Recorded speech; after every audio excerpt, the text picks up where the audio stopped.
Hello and welcome to the PDA Society's podcast. We're here to chat about all things PDA to help you understand what people with this profile of autism are experiencing and how you can help. We'll be sharing research, professional expertise and the insights of people with lived experience to help you understand PDA and have more tools to make life easier. So, whether you're a PDA yourself, a family member, friend or professional trying to make a difference, welcome from everybody at the PDA Society. We hope you'll find this useful. Welcome to the PDA Society podcast, where we explore the real experiences behind pathological demand avoidance and what it means to live and grow with a PDA profile. Today's episode is all about puberty and the teenage years, a time that can bring a whole new set of challenges for PDAers and their families. For many young people, puberty brings big changes to the body, emotions, and social world. But for someone with PDA, those changes can also mean new demands, new uncertainties, and new sensory experiences that can feel overwhelming and confusing. I'm joined by Julia Daunt, an adult PDAer, who's kindly agreed to share her own experiences of puberty, periods, and those teenage years, and what helped and also what didn't help along the way. So welcome, Julia, back to our podcast. Would you just like to say a few words about yourself? Hi everyone. Yeah, my name's Julia. And as Rachel said, I'm here to sort of talk about puberty and my lived experience of it.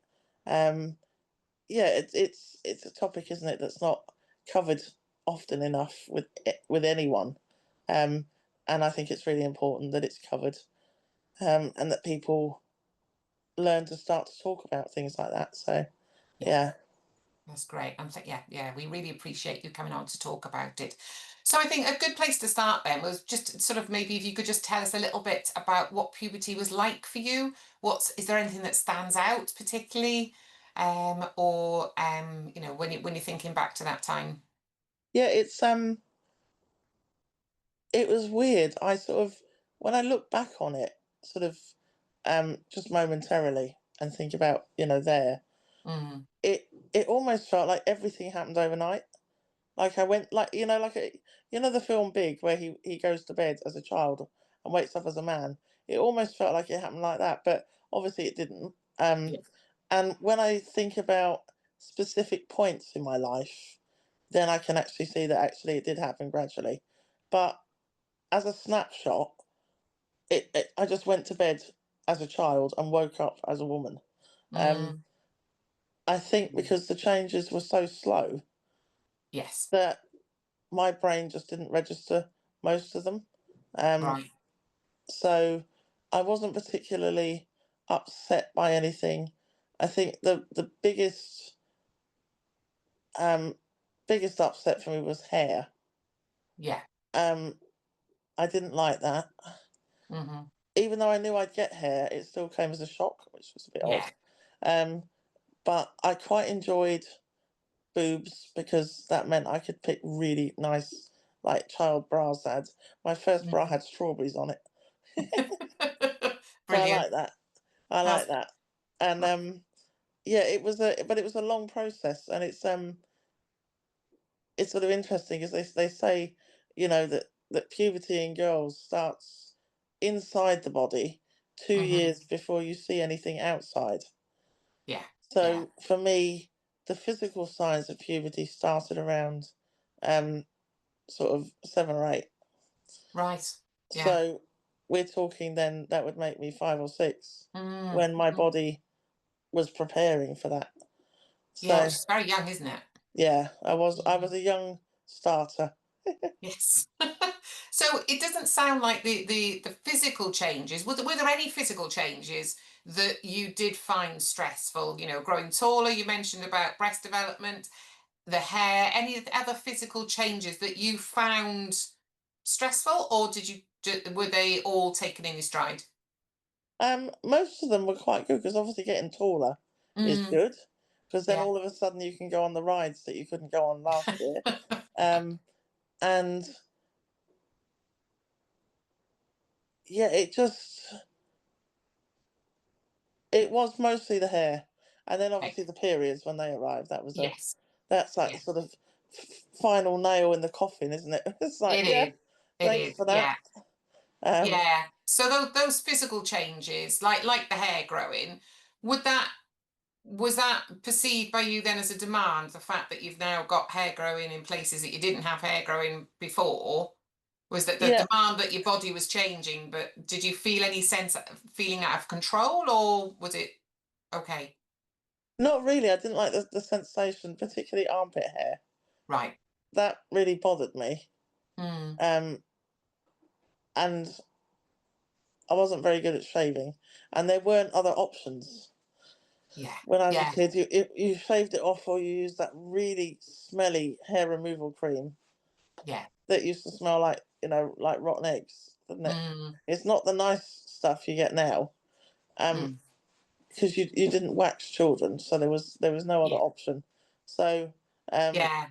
so my mum used to have to shave my armpits for me, obviously for Right. safety reasons. Yes, yes, and as well, I suppose, because you were having these experiences relatively young, so Yeah, therefore, that you've got that health and safety as well. But I suppose for some PDAers, that demand of hair growing and that wanting to shave it off, it's another demand that's yeah, could cause anxiety for some. yeah. Mm. So, when your period started, then how did that experience feel for you, sort of both physically and emotionally? Um, they came out of the blue. I had some tummy ache sort of a Mm. few weeks before, but children often get tummy ache, don't they? Yeah. It's not a big deal. No one really notices it. And I Mhm. just went to the toilet one day, and then I was like, oh, and I was quite scared at the time because although I knew what it was, I was still sort of panicked by it. Yeah. So Mum obviously came into the bathroom and clarified what was happening, and Hmm. it was the day before my 11th birthday. I remember that, and I was so pleased. I Mm. just felt Mm. I just felt instantly grown up, and so I remember I Mm. got on my bike and I rode to my best friend's house, who was also called Julia, and Yeah. I went and told her, and I remember she was so jealous. I was like, "Yeah, I got there before you," and yeah, I was just you know overjoyed, and then sort of after a couple of months, the pain started, and Mm. then I was like, "I don't like these anymore." Yeah. But to Yeah. begin with, it was a sort of I felt really grown up. Yeah, it was almost like marking that milestone, isn't Yeah, it? In that all girls go through, whether they want to or not, but it yeah, is a milestone. And I suppose, yeah, it is that sign that we are now, we're now a woman, so to speak. We are, yeah. yeah. That's it. Yeah, Yeah. Okay. So, physically, then, was there any, sort of sort of, were there any, sort of physical impact on you? You mentioned about the pain. Was there anything else, or was it yeah. just The, your period pains? the bloating, I didn't like Mm. that. How you could almost go up one size just by you know bloating, Yeah. um, and from a sensory point of view, the smell I didn't Yeah. like, um, and obviously at 11 I didn't use tampons or anything like that. So Yeah. um, the sort of hygiene aspect I didn't like. Mm. Because Mm. if you don't use a tampon, then you always feel wet, and I didn't Yeah. like that. So um, it was that sort of grossness of it I didn't like. Yeah. So Um, there's quite a few things sensory going on there then as well. yeah, You've got, as you say, you've got your pain, you've got that so that squeeze, cramping, squeezing feeling that you probably hadn't experienced before. You've got the wetness, as you say, the smell. yeah, And was that overwhelming from a sensory point of view for you? yeah. The smell was. I used to use a lot of um, the spray, body Mm. sprays. Obviously not on that area, but Yeah. as close to as possible. Yes. Yeah. um, and my personal hygiene wasn't that good, but it did get quite a nudge into almost very good once I started my periods. Right. Okay. Before then, it was if you got me in the bath once a week, you were doing very well, and then Mm. all of a sudden I was showering every day, just Right, just okay. just for that week of period, and then it was Yeah. back to, I mean, we can have too much of a good thing. Um, Yeah. but yeah, Yes. certainly during the period, I became like the hygiene queen of And just. was that then perceived as did you perceive that as a demand, or did you see, was it more of the demand of feeling uncomfortable and feeling unclean that was driving you to go and Yeah, get a wash? I the need to get rid of that smell and that sensation was greater than the need to avoid the demand. Right, okay. I just Yeah. couldn't cope with that. Mm. Yeah. Yeah, Yeah. So it's a relative thing then, even yeah, though it's putting more demands on you, actually the drive to, because of the sensory stuff, was a stronger drive. yeah. And That, even if I couldn't shower that mm, day, then I'd use a wet wipe. You know, right. at Yeah. the least. You know, Mm, mm. I couldn't just not do anything. You know what I mean? Something had to be done. Yeah. Yeah. Yeah. So No, I fully understand that. Yeah. So did these sort of extra demands then, we've talked a little bit about how you manage the hygiene, but how about extra routines that you had to put in place, or maybe talking about periods to people? Were you able to talk to others about it, with parents or friends, and were there extra routines that you had to put in place? yeah, not so much with friends because, um, I mean, I was still at primary school, so nobody nobody else had their period. Mm, Um, mm, I was the only one in that year. Well, the only one yeah, in the school. yeah. So there was no one else to really talk to. Mm, Obviously, Mum was very open about things, so I could talk to her. yeah, Um, and my nan would help from a practical point of view, so would quite happily take me out to buy new bras and things like right. that. That was her. Yeah. My nan was a spender, so Mm, if she could spend money on it, she'd do it. yeah. Yeah. So that was fine by me. Yeah, it's one strategy, isn't it? Yeah. And yeah, it was a sort of, it's a weird time, isn't it, puberty? It's not a, Mm. yeah, It's that, yeah, because we all go through it at slightly different stages. So as you say, then if you haven't got your friends going, if you're going through it first, it's almost like, well, yes, that initial elation in that, yes, I've reached it and I've done it first, and I've got my first period. But then after that, when the reality kicks in, and that every month you're going to have these feelings, you're going to have these sensory overload, you're going to have all of this extra demands, yeah, then that's difficult, isn't it? So I guess, what you're saying is your mum was your main source of support in the beginning. And then did that change then, sort of, when you were sort of 12, 13? Did that change that you had more support from friends, when friends were yeah, experiencing it as well? yeah. Once they caught up with me, Yeah. Yeah. then yeah, it made it much easier. Um, because you could sort of share it. Well, another thing we did was, I think I was about 12, Mm, and I had awful PMT. right. Just awful. Mm, I don't know what they call it now, but it's not yeah. PMT anymore, is it? Yeah. I think, has it got another letter on the end? I don't know, but anyway.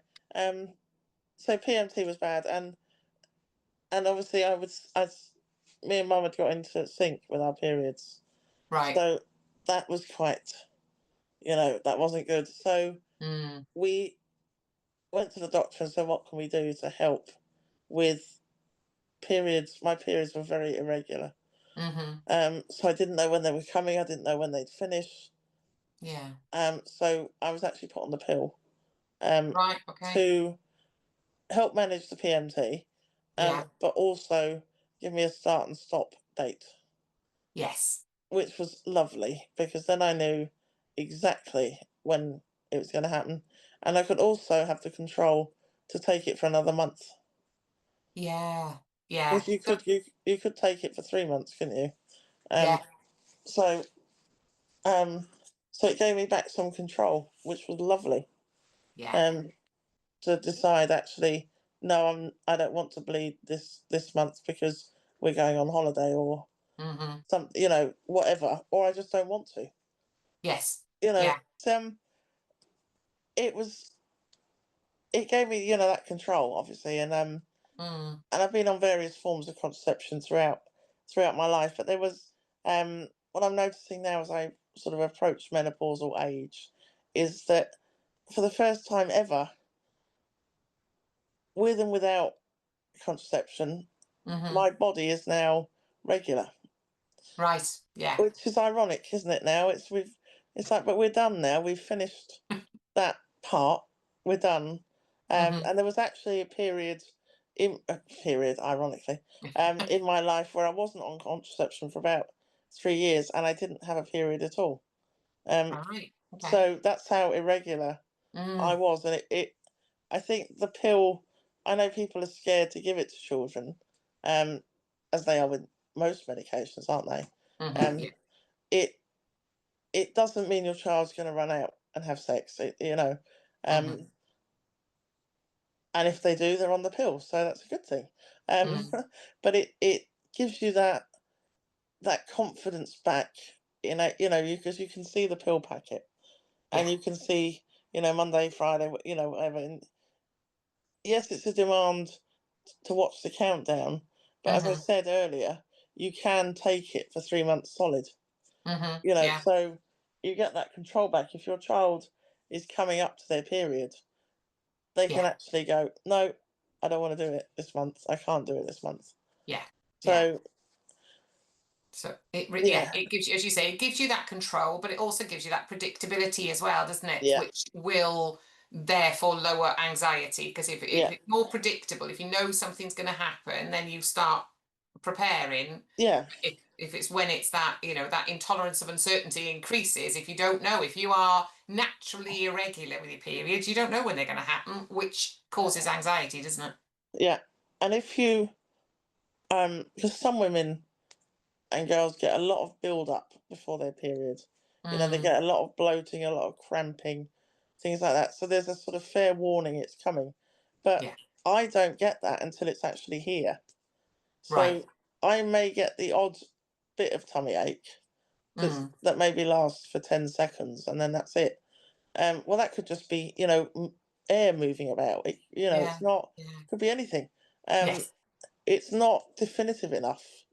No. Um, and when you're a teenager and things, there's nothing worse than being out and about and it happening. Yeah. Yeah. Because, up until a certain age, you're too embarrassed to ask your friends for Mm. stuff. And if you go to public toilets, in my day, they were the sanitary pads that were about that thick. Yes. And it's like, yeah, there's nothing worse than that, No. being caught out with it. It's not. So if you can help stop that. Mm. And I was thinking earlier when I was sort of before, the prep for this, I was Hmm. thinking one thing my mum did was that from about the age of 7, she put sanitary towels in my um knicker drawer in my bedroom. Right. Okay. Just Yeah. just a pack randomly. Hmm. I obviously asked, why. I mean, I knew why, but why have you put them there? And she said, well, just when you're ready. Yeah. And You it's know, also that sort of that's great strategy, isn't it? Because that's actually getting you used to the product before you actually need to use it. yeah, So when your anxiety is lower, you can look at it, feel it, yeah, smell it, whatever you want to do, but you don't need to use it. yeah. Yeah. So, um, you know, it's um it's important that you get used to what's available. Yeah. You know, Yeah, and understand what they're for, how they're used, all of that sort of yeah, thing, how often you should change them, etc. Because again, it's a very often it's a conversation that parents don't have with kids, isn't it? You sort of, as a yeah, parent, you put that off. I mean, my PDA is just going into puberty now. I've got a boy, so I won't have to have the period chat with him, but I do need to have some other chats with him, and I'm just putting it off. Until that right moment. But I know that right moment isn't going to come off. So, you know, how did you how did you find out what periods were? Was that from mum or was that from school friends? Because when we were in school, we didn't really have any of that period chat until you were in secondary school. I certainly didn't. yeah. Unfortunately, I had two older brothers, 10 and Right. 11 years older than me, who Mm. thought it would be funny when I was about 4 or 5 Oh to God. sit me down and tell me everything about reproduction Right. and how babies are made Mm. and all the words used to associate with the activity of making a baby. Mm. So there wasn't anything really I didn't know from Right. age Okay. 5 onwards. So I knew about periods, Mm-hmm. which, and I ended up in hysterics at that point because they Mm. obviously described it the way 10 and 11-year-old boys would describe it, which was obviously very graphic and made it Yeah. sound more like a horror film than something Oh. natural. So Mm. I was obviously quite worried that I, would bleed to death. Yeah. Yeah. Yeah. Well, you would be, wouldn't you? At that Thank age, you for yeah. that. So obviously, Mum had to do a lot of corrections, Right. which she did do, and then it was fine. Um, Mm. but we'd always spoken openly, like when children ask where the babies come from, parents will Mm. say, "Oh, the stork brings them," or something like Yeah. that. Mum never did any of that. Right. She would just tell us babies are Yes. made when a man and woman have sex, and then obviously you'd say, "Well, what's sex?" And then yeah. Yeah. Um, so she'd always been very open about it. She never hid. Um, like if I came into the bathroom and she was on the toilet, she wouldn't hide that she had her Mm. period. It was Yeah. just a natural thing. Um, so I think that helped. Yeah, massively, I would have thought, because again, that's demystifying it and therefore not making it an unusual thing for when you see it yourself, is it? Yeah, It's that familiarity will lower that anxiety about it, won't it? yeah. And she even used to warn us. She used to say, um, "I'm on my period," and Mm. the three of us would all leave the room. Right. Yeah. And how about teachers in school then? If you started at primary school, were they supportive? Or would No, they? they didn't have a clue. Bless them. They Right. really, they didn't have a clue. They had to create a special lost property box for for Julia with um sanitary products in that they'd never had to buy before. Oh, Um, gosh. because it wasn't a thing, because they Yeah. were like, well, where do we keep them? Do we keep Mm. them with the nurse or do we keep them in lost property? And it's like, well, so they had a big meeting, and it was decided lost property was better because it's likely if she needs the product, then she's going to need something clean to wear. Yeah. Yeah. So good logic, I thought. Mm-hmm. Um, Yeah. but But yeah, but it wasn't a great source of support for you. I mean, hopefully it's much better. I'm sure it's much better, and they're far more informed and more prepared these days. But I hope so because it was funny. It was like almost like I remember looking at them thinking, well, surely they get them, but mm. it felt like they didn't. It was like, yeah, I think it just freaked them out that a child of 11, Yeah. well, yeah, it would have been just in the Easter holidays because I'm an April birthday, so Mm-hmm. I Mm. didn't have much left until I No, went to secondary. So no. um, yeah, But it is. But as I say, it's not, I mean, it's not unusual for girls to start their periods in primary school. Yes, most in secondary, but some do in primary, and there needs to be that support there. And I think these days, certainly, I've got a daughter, and when she was at primary, these days they definitely have the chat about periods there. Um, Whereas that didn't exist when I was in primary school, and I'm sure when you were as well. It was, it's thankfully there is more information, so therefore it makes it less of that yeah, fear of the unknown, doesn't it? and also there's something you know fundamentally missing from the girls' toilets at primary school, Yeah, yeah, and there yeah, needs to be them. yeah. Because I was confident enough to go to a teacher and say, you know, I'm in a mess. I've started my period. Whereas some girls won't. Yeah, And what do? Do they just sort of yeah. hope and pray that you know black trousers are good enough for the day, or what? It's there needs to be a machine somewhere in a Mm, school, a primary school. It doesn't necessarily have to be in the toilet, but just tucked away somewhere where they mm. can access products that Yeah, yeah, because without. it's that fear. It's that fear of you know, well, first of all, you've got to tell someone about it, and what's Yeah. their reaction going to be? And then is there going to be blame that it's your fault, which obviously it's not, but for somebody, you know, for a PDA, I know with my PDA who's a boy, but he has often has accidents, toilet accidents, and he gets with certain teachers, he won't tell them that he's had an accident because he's worried at letting them down. So I could see Yeah. that could be the same for a girl who's having, you know, their first few periods, that it's their fault that they've had an accident. Obviously, Yeah. it's not, you know.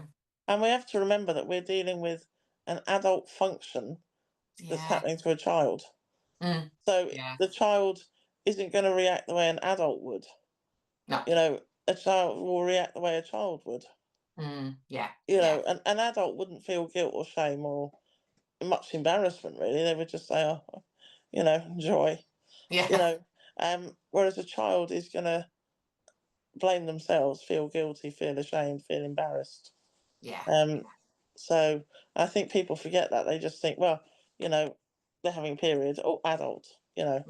And it's like the brain has not caught up with the body. No. We're years off that. You know, we're not even started yet. So, Yeah. but yeah, I was also thinking about bras. It was quite funny because obviously I was the only girl in primary school to wear a bra.